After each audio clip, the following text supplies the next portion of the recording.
Got to the line that he wanted to, so see how far Kenseth drives it in here.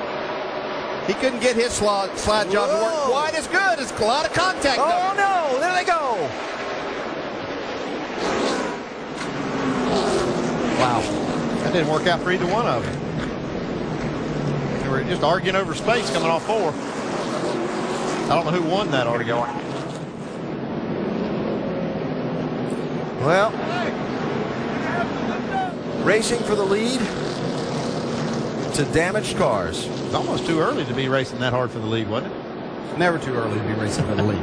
At Bristol? At Bristol. And that's why I'm not sure. Yeah, I know Rusty said that he didn't like the way the racing is, like on by. I think this gives an opportunity for more type of racing and contact what the fans, came to like here at Bristol. For a lot of the part, you have to run some single file, but we've seen that no matter where the group was, bottom or top. I think that's only going to get wrapped up as we get closer to the end of this. And remember, Tony Stewart, one of those drivers, because of a run of bad luck lately, down at the bottom end of the top 10 in points. And a crash and not being able to finish this race is not going to help. Yeah, Tony's pretty well locked into the chase, but he wants to be able to stay in that top 10 to be able to carry those bonus points for the win. He's trying to go for more bonus points by getting the win here. That was his slide job down in 1 and 2 to take the spot away from Kenseth. Now Kenseth tries to drive in hard, slides up, contact. I have to call that racing. I mean, that's trying to throw the blame there. That's just racing. See, Kenseth does slide up into Stewart a little. Tony comes down, trying to pin him down a little bit. That creates contact that gets Kenseth sideways. Yeah, but I thought Tony had to get down a little bit. We've talked about how just on the exit right there's not a lot of room. The groove's fairly narrow. He had to kind of keep off of that clean part of the track to stay in the groove. See right here, if he goes a little bit higher there, yeah, I don't think he had much choice. Tony. No, if you have to lay some blame somewhere, it's certainly the contact was created by Kenseth driving in probably a little too hard. Tony not very happy. Whoa. Now, gosh, looks familiar. Well, we know what Tony thinks. The track milling away to 2 degrees of banking right at the very top of the racetrack. Drivers are using all of the concrete out there tonight. Trouble down the front. Danica Patrick.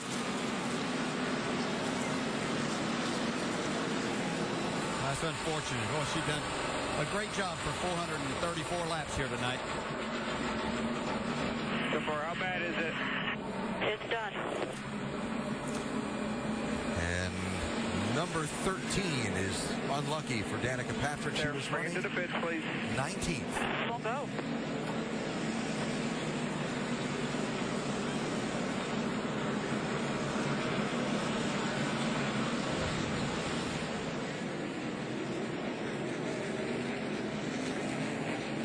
Contact here. Oh yeah.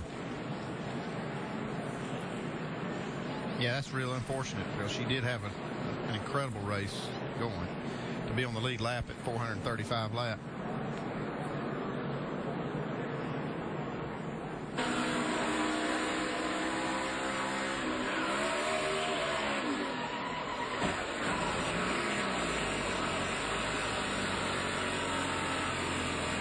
That was a race for position.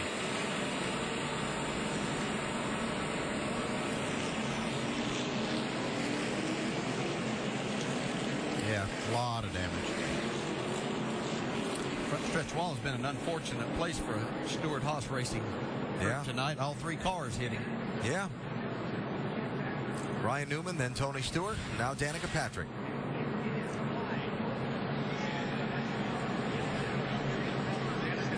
19th place lead lap after 400 laps here at Bristol tonight. And out of it.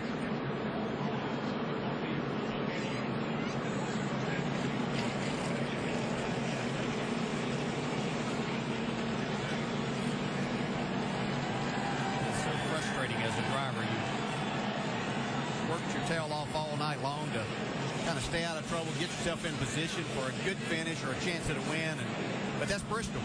That's what we come to expect here, what the fans have come to expect, and we're seeing a lot of contact tonight. You're going to see another helmet toss? A finger point. Yes.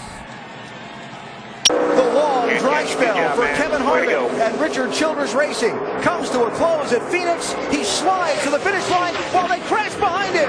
Keselowski threads the needle as cars crash to the checkered flag.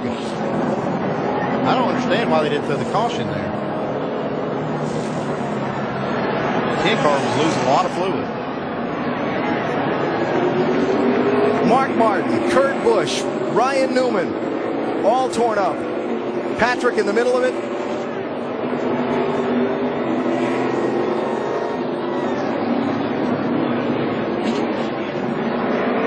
Smith in the 78, Brad Keselowski in the deuce, and down on the inside is Casey Kane. Casey in the 5 and Regan in the 78, they made slight contact, but when they bounced off the wall, this is how fast these guys are being told, slow down, but you can't. There's nothing you can do when there's a wreck in front of you. Marcus Ambrose, Kyle Busch, and the 29 of Kevin Harvick. Hard to tell from that angle whether Kane might have thought he had cleared Smith and moved up in front of him. I think he was hoping that he had cleared him. Shows you right there how quick everything happened. Darrell, there just isn't any way that Regan Smith knows Casey Kane's coming up. You know, Regan has it. You see cars side by side on the straightaways here. Regan just made his move, and Casey Kane moved up. I think it's shocked. Watch. Regan thinks I got a shot down the straightaway. Casey says I'm taking that spot. There isn't anything Regan could have done to have prevented that crash. Yeah, I don't know if Regan maybe even touched the wall and caused him to turn left just a little bit into Kane, because there was a lot of room. We're down to 8 remaining to be run.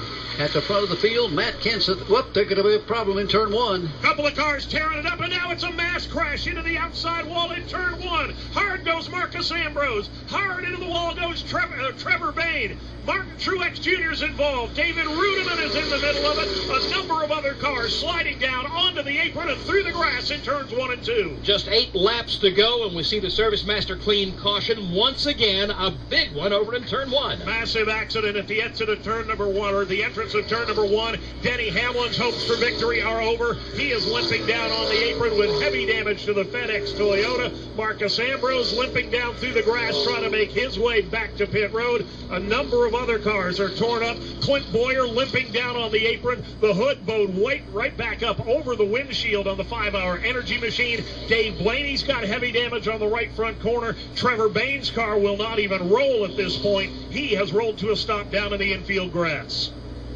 Jeff Gordon got some of that, along with Kyle Busch, also involved over there. Just one of those wild spins. You kind of figure, as we get down to the final 10 laps, Barney, something like this was bound to happen. Yeah, you can see that one coming, because back toward the tail end of the field, they were running 4 wide and doing it all the way around the racetrack. It looked like it all started going off into turn number 1. Dave, did you have a good look at it? Well, I had a decent look at it, Barney, because I think it broke out in the bottom or middle lane. Denny Hamlin may have been among the first to get turned. Here comes the Kyle Busch machine limping along. He's got some heavy-duty damage on the rear end of the Interstate Batteries Toyota. He's shedding parts and rubber off a blown tire on the rear end of that machine. Not really sure how it got started, but boy, once it did, everybody piled in. Now, look at this. Juan Pablo Montoya is driving backwards down the back straightaway. He's got heavy damage on the rear of the target machine, and finally he's going to pull to a stop right in front of our broadcast location here. Juan Pablo Montoya looked for a moment like his plan was to back all the way to pit road. I think he's thought better of it. A lot of cars involved there. On the black flag. He's turning Clint Bowyer into the wall, collecting Joey Logano. Caution flag is out. That was a real act of a champion. Almirola slides in. Did the leader take the white flag before the caution came out? Slip into the garage straight right.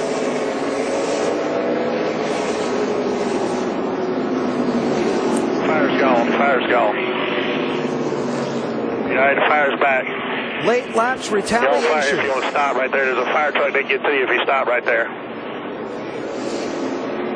Checking with NASCAR. The caution was out before the white flag. We're not done with this race yet.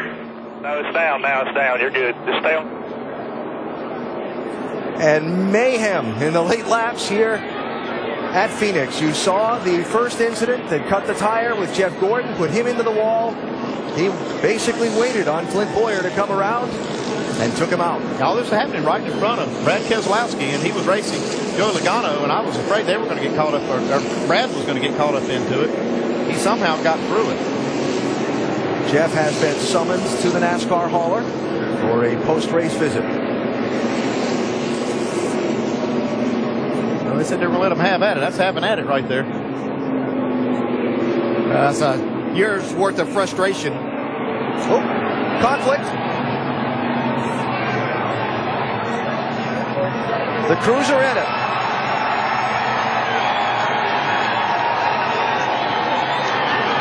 And somewhere in the middle of that is Jeff Gordon.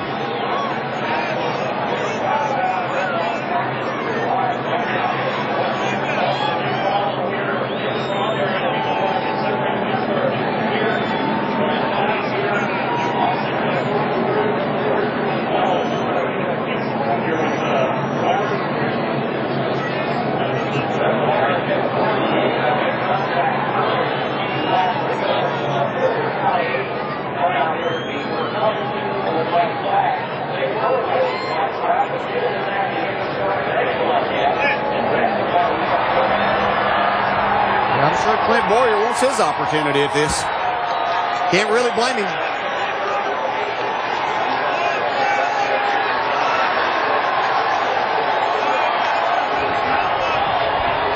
That's stupid.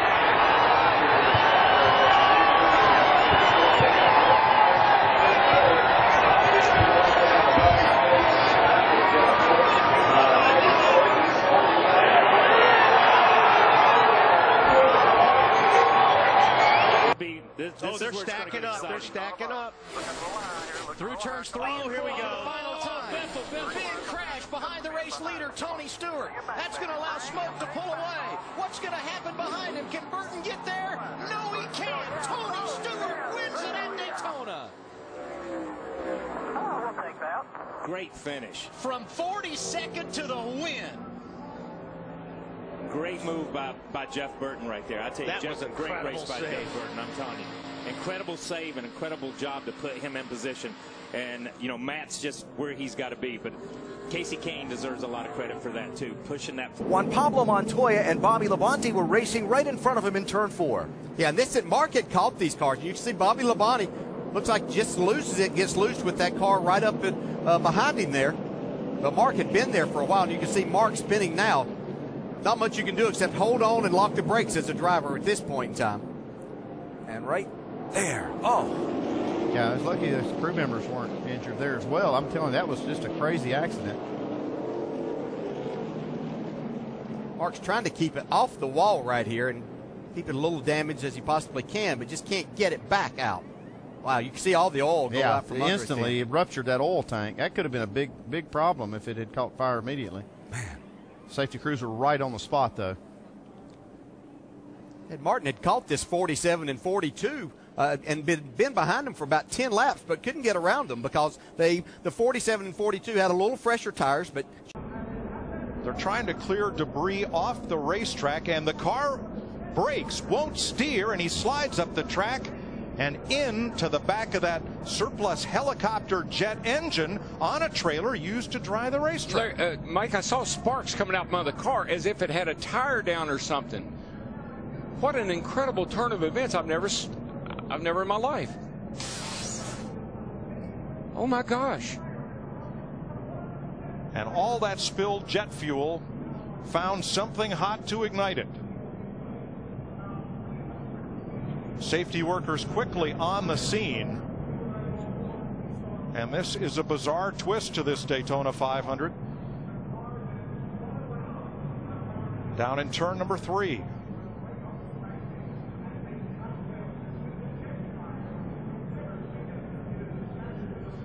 Well, I've seen a lot of things, but I don't think I've ever seen anything quite like this. That fuel is just running right down. That thing's full of fuel. They keep them full all the time. I just wonder what it's going to do to the racetrack. Well, here comes the fire crew. You see the red truck bottom of the screen. They've got to get that out because that fire could damage the racing surface. That's what I was thinking. I mean, you got fuel, it's on fire. It could eat that asphalt right up. It is commonplace for track safety, rescue, track drying vehicles to circulate the track under a caution flag.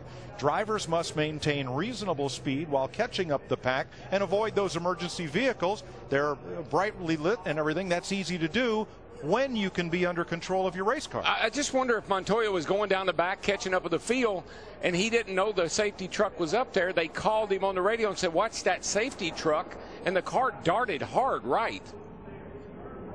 Something had to happen. I saw sparks underneath. The car broke, and I don't believe he had steering control. I don't either. I mean, the car went up the track. When you see the sparks come out from the car, it just looks like it had a flat tire or something happened to it.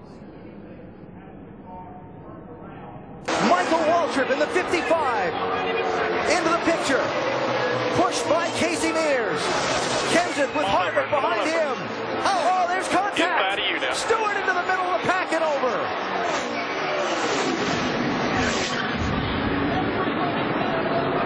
Fortune's out.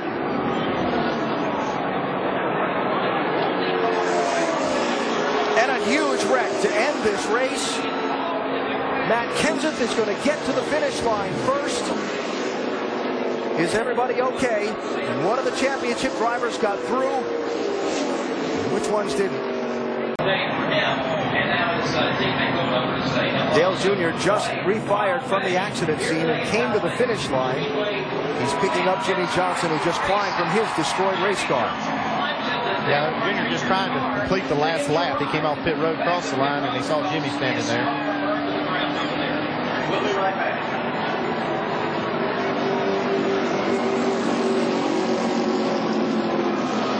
If that left rear tire doesn't come apart, not going to be good on Jimmy.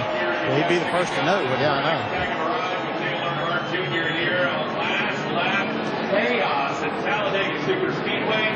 Matt Kenseth is the beneficiary of all the problems out there. Well, what a turn of events. First, show you who was in the lead at the moment the caution came out. There's Stewart with Matt Kenseth. And you see clearly Kenseth out in front as the caution light turns to yellow. Yeah, it looks like the first three might be